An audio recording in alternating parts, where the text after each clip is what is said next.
Apa hukumnya jadi PNS atau pejabat yang digaji oleh negara, sedangkan negara dapat penghasilan dari pajak miras, prostitusi, dan denda dari koruptor? Tolong dijawab, Bu, ya.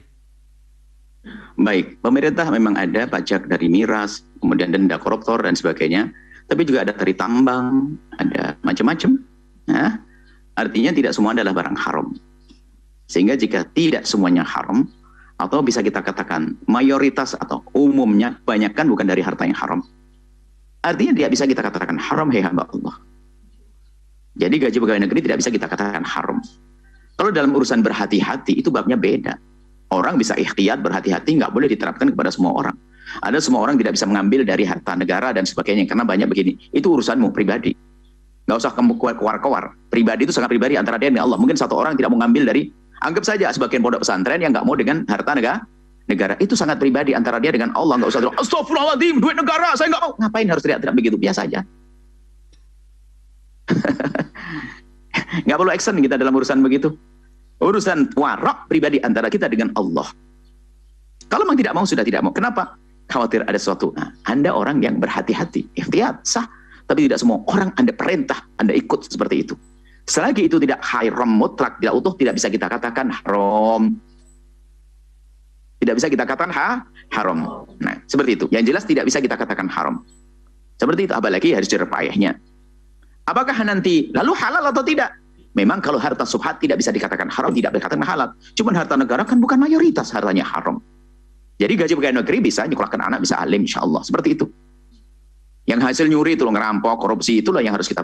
Kalau gaji negara boleh. Kalau seseorang tidak mau jadi pegawai negeri itu bukan berarti serta-merta pegawai negeri haram, enggak seperti itu. Marilah kita bijak. Beragama itu bukan sok, beragama itu. Kalau Anda orang ikhtiyat hati-hati, bolehlah Anda mengambil kehati-hatian, tapi jangan menyalahkan orang selagi bukan dalam wilayah haram yang disepakati. Ini kesombongan beragama itu ada, kecongkaan beragama itu ada. Merasa lebih dari semuanya, nggak dibenarkan ya gitu. Allah tidak senang, Muhammad juga tidak senang. Bagaimana gaji karyawan yang menjadi aparatur sipil negara halal atau tidak? Ya, karena dia bekerja, dia halal gajinya. Tapi duitnya kan dari pajak. Bisa ada pajak hiburan, kan kita nggak tahu. Kita yakin itu yang dibayar sama kita dari pajak kan bukan pajak hiburan doang, PPN juga ada, pajak bumi bangunan juga ada. Boleh saja, bukan sekedar karyawan itu juga. Kalau mau ditanya supaya lengkap karyawan swasta juga sama. Itu bukan karyawan PNS saja. Karyawan swasta itu yang bos kita dapat duit itu dari mana? Ntar berhenti lagi gagal kerja. Enggak kayak gitu-gitu amat. Di dalam hidup ini boleh saja dia yang gajinya itu, karena tidak murni. Negara juga biasanya mengatur kalau yang maksiat itu larinya buat ngepek jalan segala macam, ada aturan. Termasuk handphone yang saudara pakai kan bayar pulsa, itu sedang yang namanya jaringannya itu buat orang nonton porno, kita bayarnya tuh. Jadi jangan pakai handphone, sudah jangan. Baju kita aja begitu yang saya beli ini. Jangan-jangan duit yang saya pakai itu sama dia buat pergi ke Bali hiburan lagi, dosa lagi. Nggak pakai baju, jadi susah hidupnya.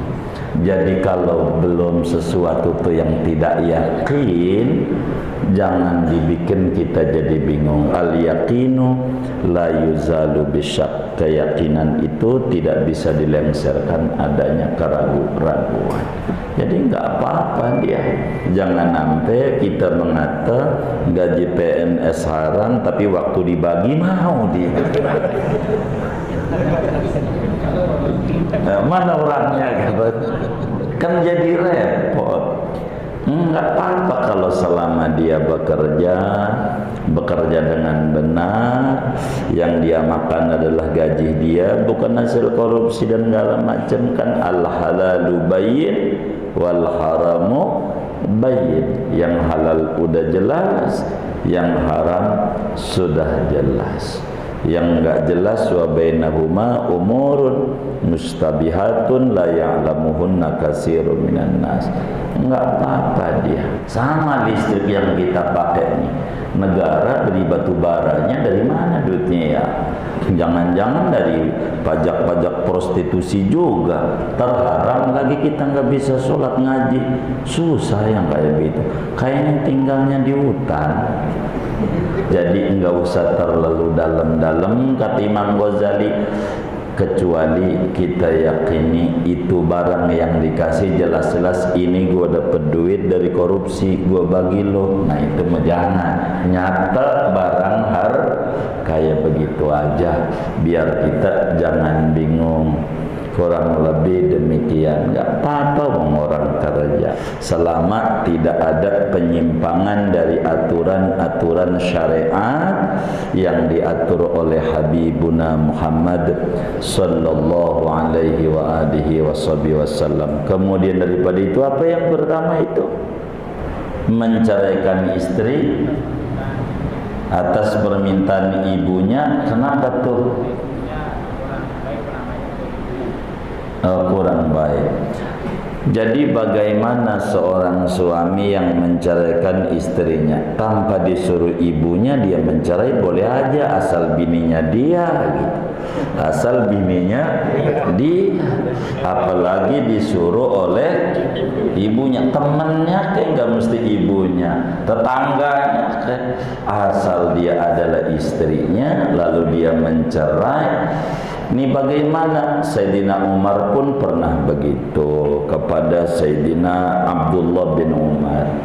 Melihat perangainya tidak baik, cerai saja. Dulu kan Nabi Ibrahim begitu, Nabi Ismail juga ada dua kisah tuh, banyak diangkat. Apakah kudu dilihat? Kalau memang ternyata dia tidak hormat sama mak kita, kalau kemudian dia tidak nurut dengan mak kita, ya kita mau gimana lagi sebagai anak? Kan kita lahir dari emak kita.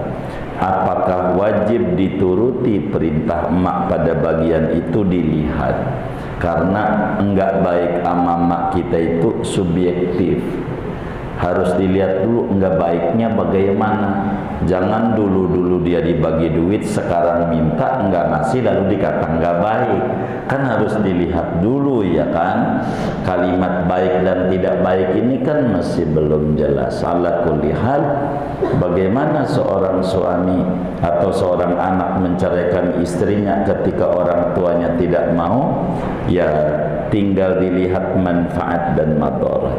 Kalau dilihat di situ ada asas manfaatnya, dengan menceraikan patuhi orang tua itu bagus.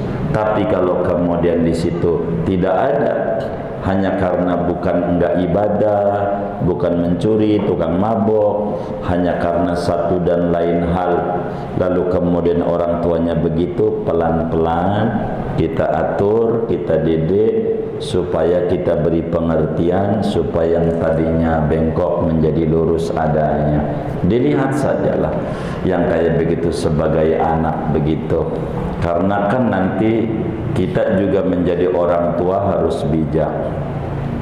Kalau kemudian anak kita masih demen nama dia, lalu kemudian kita suruh cerai juga, dia bakal kumpul yang bukan bininya, jadi masalah. Maka masing-masing ada hak dan ada kewajiban yang harus dipelajari. Kita sebagai orang tua harus faham, dan kita sebagai anak juga harus faham pada bagian-bagian ini. Jadi bolehkah? Ya boleh saja dia. Tapi wajibkah dipatuhi?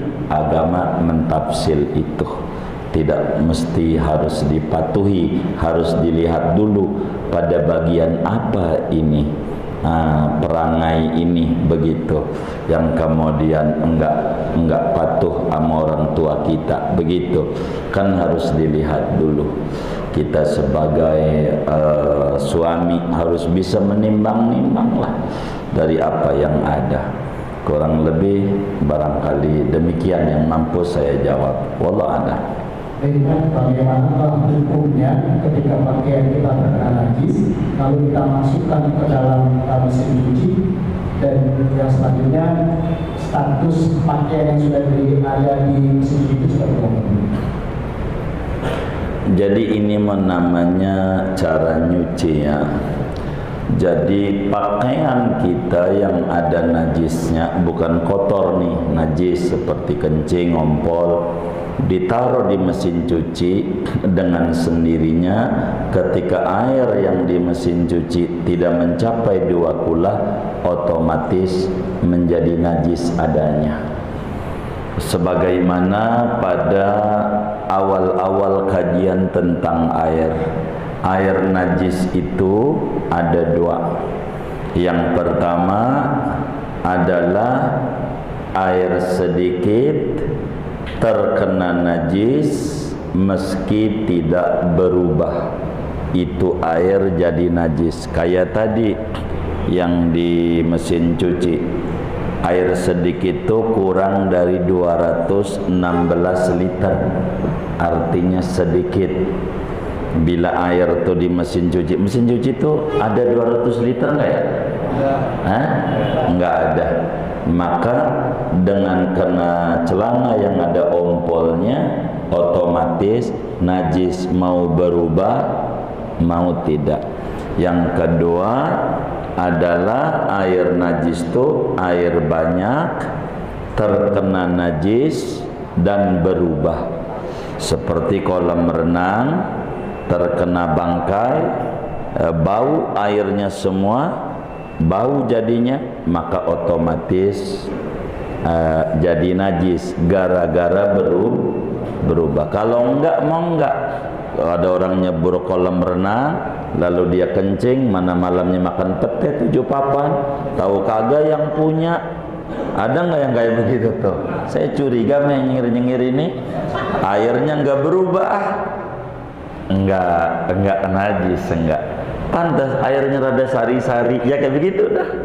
Airnya kayak begitu. Nah, kalau makanya mesin cuci yang tentu tidak ada 2 kula, maka terkena benda najis itu dengan sendirinya jadi najis. Tentu harus belajar cara-cara mencuci daripada benda najis, seperti pada kajian-kajian yang lalu yang telah diuraikan. Mungkin di RTQ TV bisa dilihat pada kajian-kajian awal tentang bab air. Wallahu a'lam. Teman-teman, mohon kita dahulukan yang duluan dulu ya, nanti kita susulkan. Waalaikumsalam warahmatullahi wabarakatuh. Ustaz, saya bekerja di Direktorat Jenderal Pajak. Saya ingin bertanya, saya pernah mendengar hadis bahwa pemungut pajak atau cukai akan masuk neraka. Halo, neraka ya?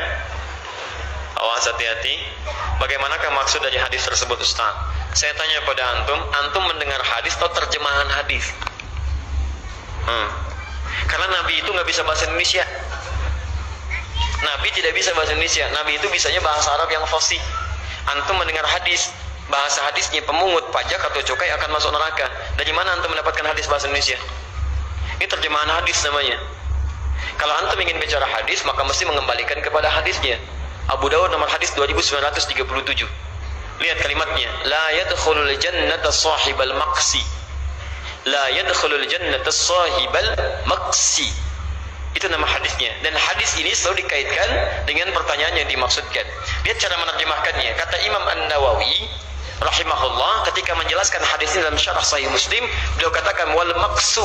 Adapun yang disebut dengan maqsun dharibatun tukhadhu minan nasi wa yusamma sahibuhal makis. Dharibatun setiap pungutan liar yang diambil dari masyarakat, pungutan liar yang dipaksakan diambil dari masyarakat. Awas, hati-hati. Sekarang kita tanya, kalau pajak pungutan liar bukan? Awas, pungutan liar bukan? Bukan, karena ada aturannya. Jadi tidak tepat menerjemahkan makes dengan pajak, itu keliru. Hati-hati, saya ulangi ya, tidak tepat menerjemahkan pajak makes dengan pajak, itu salah. Keliru, fatal salahnya. Jadi kalau disebutkan demikian, nggak ada pajak nanti di Indonesia, keluar semuanya. Kalau sudah keluar semuanya, bagaimana aplikasinya? Kalau tidak ada orang Islam yang baik yang mengarahkan, maka semua akan buruk nanti prakteknya. Maka kalimat pertama, coba cari terjemahan yang baik. Dulu di zaman Nabi, makes itu kenapa muncul kalimatnya? Karena ada preman-preman yang suka malakin orang-orang di pasar. Dia datang, dia ngambilin, ambil. Ah, ini pajak bagian dari keamanan. Sebutnya bagian keamanan, ambil. Pungutan liar. Makanya disebut dengan makes. Adapun istilah pajak, itu zaman-zaman Islam pun dikenakan kepada non-muslim yang hadir di wilayah muslim. Namanya disebut dengan jizyah. Seakar dengan kata jaza. Jaza itu balasan dari jasa yang diberikan. Ada jasa dari pemerintahan wilayah Islam, bagi orang Islam tidak perlu bayar bagian dari jasanya, karena mereka membayar zakat. Dari zakat itu dikumpulkan, disimpan di Baitul Mal, diberikan kembali pada orang-orang yang membutuhkan, kemudian disupport oleh pemerintah untuk mendapatkan kebaikan. Adapun non-muslim karena hadir di wilayah Islam dan dia tidak berzakat, nggak diambil zakat, maka kompensasinya diambil dari jizyah namanya. Jizyah itu pajak yang dibebankan dari negara kepada masyarakatnya yang bukan muslim sebagai balas jasa dari bagian-bagian fasilitas kehidupan yang mereka nikmati. Maka mereka mendapatkan perlakuan yang sama dengan orang Islam dalam hak pelayanan kehidupannya. Ada. Tapi kalau makes itu bukan pajak. Awas, makes itu bukan cukai. Awas, hati-hati. Di Anda salah menerjemahkan, jadi salah hukum nanti. Besok orang pajak mengundurkan diri semua gitu kan. Jadi ini bagian yang pertama. Tapi pertanyaannya sekarang, bagaimana pajak yang dibenarkan oleh syariat? Itu maksudnya. Jadi kalau pajaknya ada, tapi bagaimana praktek pajak yang dibenarkan? Itu yang kemudian harus dikomentari lebih jauh. Paham sampai sini? Jadi saya luruskan dulu penerjemahannya supaya tidak keliru. Ada pajak yang dibenarkan, ada pajak yang tidak dibenarkan. Apa pajak yang tidak dibenarkan? Salah satunya tadi, pungutan-pungutan yang tidak masuk dalam kategori hukum yang dibenarkan sehingga menjadi liar. Awas, hati-hati. Harusnya tidak kena pajak, jadi kena pajak. Harusnya ada pajak sekian, kemudian dimanipulatif. Itu yang masuk dalam makes. Penariknya, bahkan yang memberinya itu berpeluang masuk ke dalam neraka. Jadi ada pajak konvensional, ada pajak kontemporer. Ada pemalak konvensional, ada pemalak kontemporer. Awas, ada pemalak konvensional, ada pemalak modern. Pemalak modern dia menggunakan pakaian yang formal, kadang menggunakan dasi, kadang pakai seragam, tapi bukan menarik pajak, tapi menarik pungutan liar. Ini ancaman dari nabinya, masuk neraka. Kalau dengan hadis ini belum membuat Anda lembut, artinya memang Anda sudah pesan kapling di neraka. Awas, hati-hati. Ini bukan berarti Anda dilarang untuk jadi pegawai pajak. Anda silahkan jadi, tapi terapkan nilai-nilai yang baik sesuai dengan aturannya. Jangan mengambil dari yang bukan haknya. Jangan memanipulatif data dan sebagainya. Ya. Yang kedua, sistem hukum yang mendekati riba, itu pun dihindari. Ya, berganda. Ya, kadang-kadang saya suka koreksi itu. Makanan misalnya, kita masuk ke restoran, kita yang makan, kok kita bayar pajak? Dan saya tanyakan pada orang pajak, ternyata nggak ada apa pajak makanan katanya. Itu yang bikin pajaknya orang restorannya. Restoran kan bukan petugas pajak. Jadi yang dibebankan pajak itu kepada pemilik restorannya, bukan orang yang makan di situ. Tapi orang restoran membebankan pajak PPN-nya kepada orang makan, itu salah. Dari direktorat pajaknya nggak ada pajak makanan, tapi orang restoran bikin pajak dibebankan kepada pembeli atau pemakan, itu keliru. Maka hati-hati antum yang punya warung makan. Awas, jangan bebankan pajak antum kepada orang yang makan di tempat antum. Ketika antum bebankan, antum sudah berencana masuk ke dalam neraka.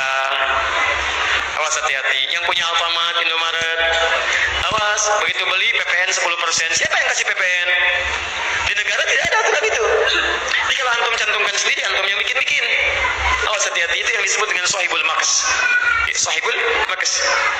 Yang konvensional kita doakan ya, awas. Yang manusia-manusia bebas itu, freeman. Diserap ke dalam bahasa Indonesia di preman gitu kan. Baik, ayo masuk ke pasar-pasar, ngambilin. Nah, kita doakan. Ayo, jadi preman yang soleh ya. Preman yang soleh ya, yang membentengi orang-orang di pasar dari keburukan-keburukan. Yang baik-baik itu kerjakan, yang buruk ditinggalkan. Jadi, saya jawab satu pertanyaan dulu dari sini. Pertama saya katakan, makes itu bukan pajak, tapi yang dimaksud adalah dharibah atau pungutan liar. Allah Ta'ala a'lam bishawab.